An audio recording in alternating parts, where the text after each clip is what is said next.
revolver, elle a le regard qui tue. Bonjour Anissa.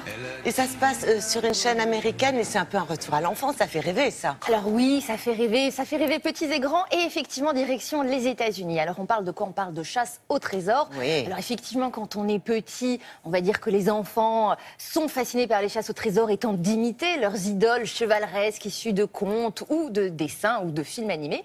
Et puis quand ils sont plus grands, ils vont aussi rêver de chasse au trésor en se disant tiens, on va peut-être trouver des lingots d'or cachés par des peuples incas et Incas ou des peuples anciens. Je dis Incas, c'est un lapsus parce qu'effectivement, dans l'émission dont on parle aujourd'hui, qui s'appelle alors Treasure Quest Snake Island, que l'on peut traduire par la quête...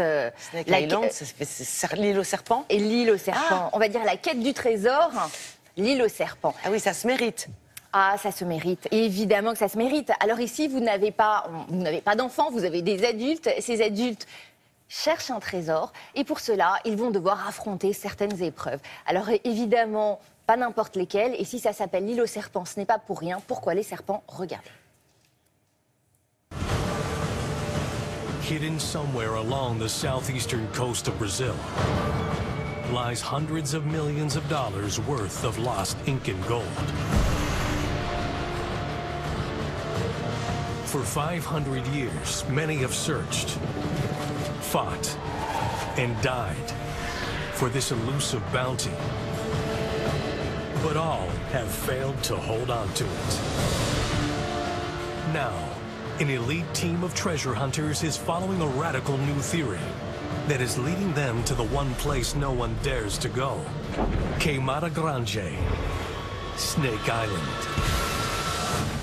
You guys have snakes on your left. Major snakes right there on your left. Two of them like in line over here. It's markings per map or something. Now add the dangers we're facing on the island and in the waters. We're here looking for treasure.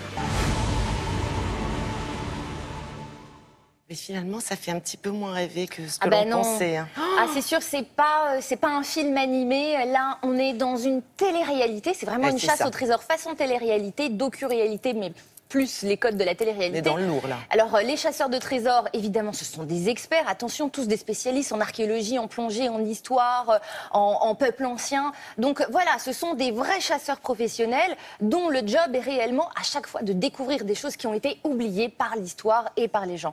Donc là, ils sont là. Leur mission est de trouver ce fameux trésor. Ça fait 400 ans qu'on parle de ce trésor, qu'on se dit, il n'existe pas. Eux, ils se sont dit, nous, on va y aller et puis on va le trouver. Alors, évidemment, il va falloir affronter des grands défis sur terre et sur mer. Et vous allez voir, l'objectif est d'être à l'affût du moindre indice. C'est une véritable enquête d'experts. Vous allez voir.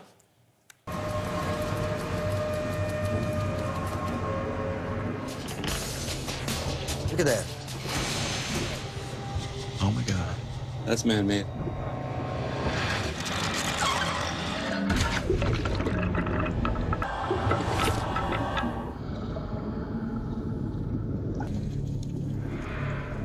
At first, we're not really finding much of anything. Then something catches my eye.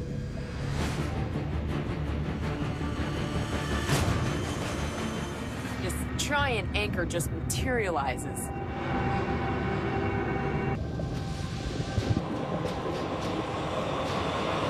What'd you see? We've got a beautiful galleon anchor down there. No way. The anchor is a crucial find because it proves the team is honed in on a shipwreck near Snake Island.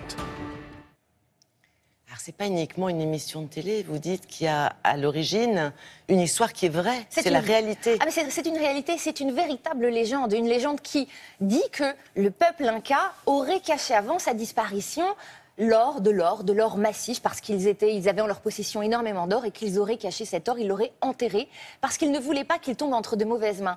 Et depuis des centaines d'années, il y a des chasseurs de trésors qui se disent mais nous on veut le trouver cet or, et ils ne le trouvent évidemment jamais. Cette équipe veut relever le défi de trouver cet or. Maintenant évidemment, alors ils sont à l'affût du moindre indice, c'est beaucoup de travail. À ce jour, on va dire que l'or Inca n'a toujours pas. Et si on le retrouve, qu'est-ce qui se passe? Alors là, on ne sait pas. Parce que si ce sont des particuliers ou des privés, ça veut dire quoi? Que l'or, ils vont se le mettre dans la poche? À mon avis, la légende ne voudrait pas que ça finisse comme ça. Mais on ne sait pas encore, on verra. L'histoire nous le dira. Ça sera un autre sujet. Exactement. Merci beaucoup, Anissa. Merci, à tout à l'heure.